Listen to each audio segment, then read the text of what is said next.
இன்னைக்கான டாபிக் இப்ப ரொம்ப பரபரப்பா போயிட்டு இருக்கிற நடிகர் ஜெயம் ரவியோட அந்த டாபிக் தான் அவரோட இன்டர்வியூ ஒன்று நான் பார்த்தேன். அதுல அவர் சொல்லும்போது ப்ரெஸ் மீட் வச்சிருக்காரு, எல்லாரையும் கூப்பிட்டு. அதுல அவர் பேசும்போது என்ன சொல்றாருன்னா, எனக்கு வந்து செய்வினை வச்சிருக்காங்க, செய்வினை வச்சதால எனக்கு ரத்த ரத்தமா வாமிட் வருது, நான் பிளட் வாமிட் எடுக்கிறேன் அப்படின்ற மாதிரி சொல்றாரு. நீங்க இந்த மாந்திரீகம் அந்த லைன்ல இருக்கிறதால இந்த கொஸ்டின் உங்ககிட்ட கேட்கிறேன். இந்த மாதிரி செய்வினை வச்சா நிஜமாவே பிளட் வாமிட் வருமா? அப்படி ரத்தமா கூட கக்க முடியும், ரத்த கக்கி கூட வாமிட் பண்ண முடியும் உபாதைகள் அப்படின்னா என்ன அர்த்தம்னா, இப்போ எக்ஸாம்பிள், இப்போ அவரோட துணி ஃபோட்டோ முடி காலடி மண் இல்லை அவரோட துணி ஃபோட்டோ முடினாலே போதும். நம்ம இங்கே என்னென்ன வேலைப்பாடு செய்கிறோமோ அது அங்கங்கே அவருக்கு உறுப்பு செயல் இழக்கும் பண்ண வைக்கும் முடியும். சின்ன ஒரு புண்ணு மாதிரி சொல்கிறேன், ஒரு சின்ன அடிப்படை வைக்கணும்னு வச்சுங்களேன். அந்த அடிப்பட்டா சின்னதாக விழ வச்சா அதில் ஒரு அடி விழும். அந்த அடிப்பட்டா ரத்த காயம் ஆகும். அது சீக்கிரம் ஆறாது. அது ஆறாமல் பெரிய புண்ணாகவும், புண்ணு செப்டிக் வைக்கும். செப்டிக் வைக்க ஆப்ரேஷன் பண்ணுற அளவுக்கு போயிடும். அப்பா பார்த்து கவனிச்சிங்களா? ஆனால் ஸ்ட்ரைட்டாக அவருக்கு ஆப்ரேஷன் பண்ண வைக்க முடியுமா? அப்படி பண்ண முடியாது. ஸ்டெப் பை ஸ்டெப் அவருக்கே அவர் கொண்டு போகும். எது பண்ணாலும் கிளியர் ஆகாது, எவ்வளோ மருந்து சாப்பிட்டாலும் சரியாகாது. ஏன்னா எது பண்ணாலுமே நீங்கள் எவ்வளோ ட்ரீட்மெண்ட் எடுத்தாலும், எந்த டாக்டர் கிட்ட போனாலும் சரி, நீங்கள் அப்போலாலேருந்து எந்த ஃபாரினர் டாக்டர் வந்து போனாலும் சரி, இறைவன் நாடுனா மட்டும்தான் குணமாக முடியும், காப்பாற்ற முடியும். புரியுதுங்களா? டாக்டர் இல்லாமல் உலகத்தில் இல்லை. இந்த உலகத்தில் வாழணும்னா தெய்வமும் வேணும், டாக்டரும் வேணும். 50-50% இருந்தால் மட்டும் தான் வாழ முடியும். டாக்டர் மட்டும் இருந்தால் படைக்கிறது யாரு? அப்போ டாக்டரும் அப்போ படைச்சிருந்து இருந்தால் காக்கிறது யாரு? புரியுதுங்களா? ஸோ ஒரு குழந்தைய வந்து ஒரு குழந்தை பேக்கணும்னா டாக்டர் தானே வேணும். பிரசவம் பார்க்கணும் கூட இப்போ அப்படி தானே ஆயிடுச்சு. ஸோ டாக்டர்ன்றது ரொம்ப முக்கியமான ஒரு இப்போ இது வரையும் கையாண்டதும் கிடையாது, இனிமேல் ஆட போகிறதும் கிடையாது. என் மரணம் வரையும் நான் ஒரு கெடுதலும் செய்யக்கூடாதுன்ற உறுதியில் நான் இருக்கேன். ஃபீஸு 10,000-20,000 இல்லை, கோடி ரூபா கொடுத்தா கூட நான் கை வைக்க மாட்டேன் கெடுதலில் மட்டும். ஏன்னா என் நாடி வரவங்களுக்கு காப்பாற்றுறதுக்கு மட்டும் தான் இறைவன் இருக்கான தவிர, இந்த உலகத்தில் நம்மளை கெடுக்காத ஜீவன் யாருன்னா ஒரே ஜீவன் இறைவன் மட்டும்தான். நம்மளுக்கு நம்பிக்கை துரோகம் பண்ணாமல் இருக்கிற ஒரே ஜீவன் யாருன்னா அது கடவுள் மட்டும்தான்.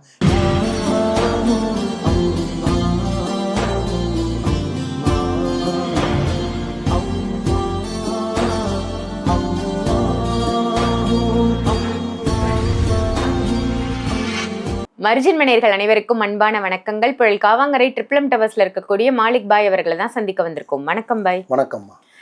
இன்னைக்கான டாபிக் இப்ப ரொம்ப பரபரப்பா போயிட்டு இருக்கிற நடிகர் ஜெயம் ரவியோட அந்த டாபிக் தான் அவரோட இன்டர்வியூ ஒன்று நான் பார்த்தேன். அதுல அவர் சொல்லும்போது ப்ரெஸ் மீட் வச்சிருக்காரு, எல்லாரையும் கூப்பிட்டு. அதுல அவர் பேசும்போது என்ன சொல்றாருன்னா, எனக்கு வந்து செய்வினை வச்சிருக்காங்க, செய்வினை வச்சதால எனக்கு ரத்த ரத்தமா வாமிட் வருது, நான் பிளட் வாமிட் எடுக்கிறேன் அப்படின்ற மாதிரி சொல்றாரு. நீங்க இந்த மாந்திரீகம் அந்த லைன்ல இருக்கிறதால இந்த கொஸ்டின் உங்ககிட்ட கேட்கிறேன்.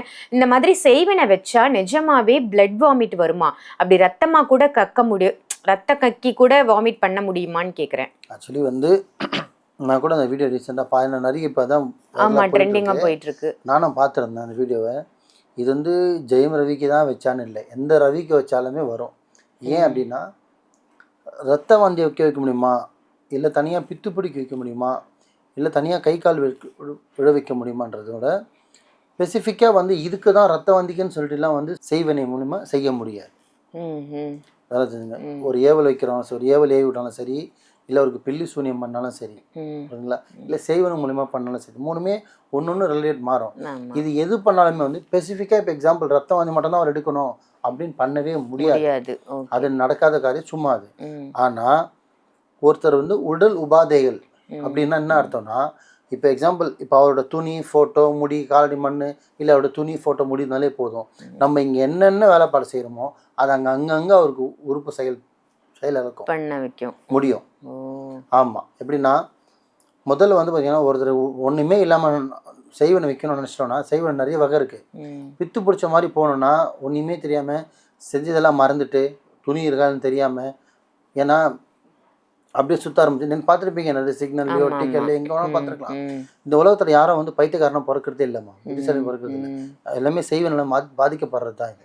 அந்த மாதிரி தான் அவருக்கு பண்ணுது. ஸோ அவருக்கு பண்ணியிருக்கேன்றாங்க, அது உண்மையாக பொய்யா எல்லாம் அறிவான். நம்ம அதை பற்றி பார்க்கல, ஏன்னா அவரோட ஜாதகமோ அவரோட டீட்டெயிலோ டேட் ஆஃப் பர்த் எதுவும் நமக்கு தெரியாதுன்னு அதை பார்க்கல. ஆனால் செய்வனை வச்சு ரத்த வாந்தி எடுக்க முடியுமா? முடியும். ஆனால் ஸ்பெசிஃபிக்காக ரத்த வாந்தி மட்டும் எடுக்க வைக்க முடியாது. உடலில் இருக்கிற எந்த ஒரு உறுப்பையும் டேமேஜ் பண்ண வைக்கலாம், எந்த உறுப்பையும் செயல்பட வைக்கலாம், எந்த உறுப்பையும் ஒன்றுமே இல்லாமல் படுத்த படிக்கா கூட நம்ம செய்வன மூலமாக பண்ணலாம். ஏன்னா இப்போ ஒன்றும் இல்லை, உடம்பு சிரமம் பண்ணோம் அப்படின்னா அதில் வந்து அவருக்கு எதனா ஒரு பாதிப்பு வரும். அந்த பாதிப்பு வந்து பெருசாக வந்து மெடிக்கல் ரீதியாக உருவாயிடும், அவருக்கு கியூர் ஆகாது.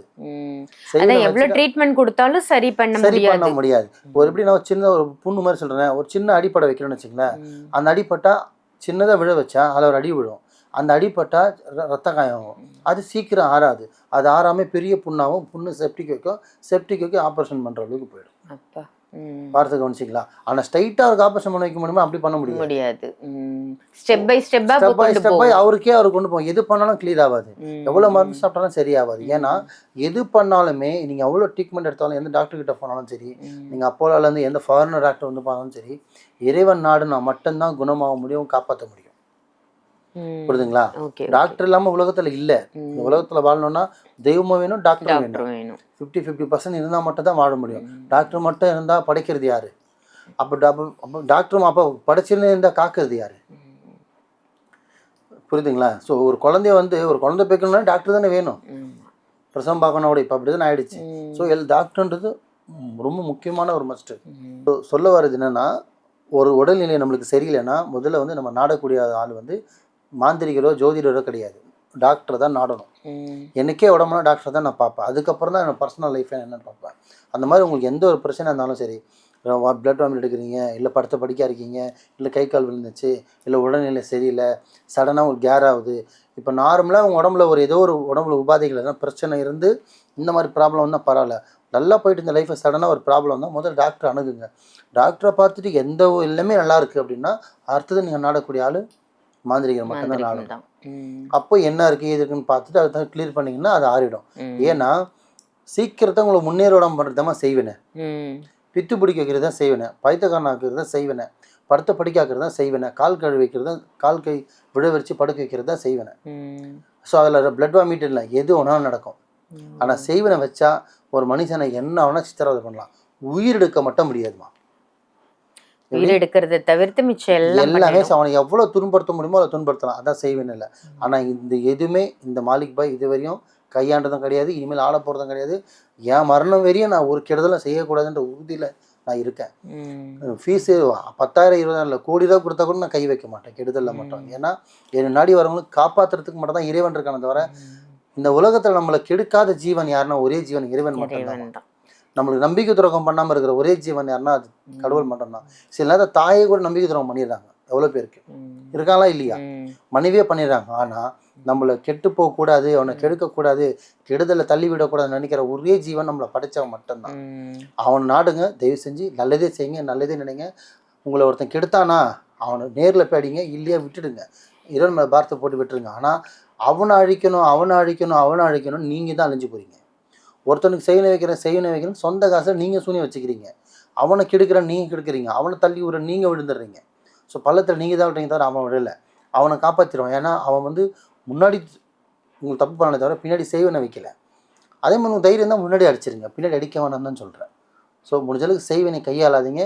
செய்வனில் பாதிக்கப்பட்டிருந்தால் எதுவாக இருந்தாலும் சரி, இந்த மாலிக் பாய் நம்பி வாங்க. இறைவனோட அருளால் என்னால் என்ன முடியுமோ நான் காப்பாற்றி கண்டிப்பாக விடுவேன். எவ்வளோ பேரை காப்பாற்றிட்டு இருக்கேன், உங்களையும் காப்பாற்றுவேன். அப்படி இவ்வளோ தூரம் வர முடியாது, பக்கத்தில் நேர்பையில் பாருங்கள். அங்கே பார்த்து உங்களுக்கு சாட்டிஸ்ஃபைட் ஆகலை, சரியாகலை, குணமெல்லாம் உங்கள் அண்ணனா தம்பியோ நினச்சிவாங்க. என்னால் முடிஞ்ச ஹெல்ப்பு அல்லாவோட நாடகம் நான் கண்டிப்பாக பண்ணி கொடுக்குறேன் இன்ஷா அல்லா. நல்லதே நினைங்க, நல்லதே செய்யுங்க, நல்லதே நடக்கும். ரொம்ப அருமையாக சொன்னீங்க. செய்வினை இருந்தால் பிளட் வாமிட் ரத்த வாந்தி எடுக்க வைக்க முடியுமா முடியாதா அப்படின்னு கேட்ட கேள்விக்கு நிச்சயமாக முடியும். அது எப்படிலாம் வேலை செய்யும் அப்படின்றத ரொம்ப விரிவாக சொன்னதற்கு நன்றி பாய். நன்றிம்மா.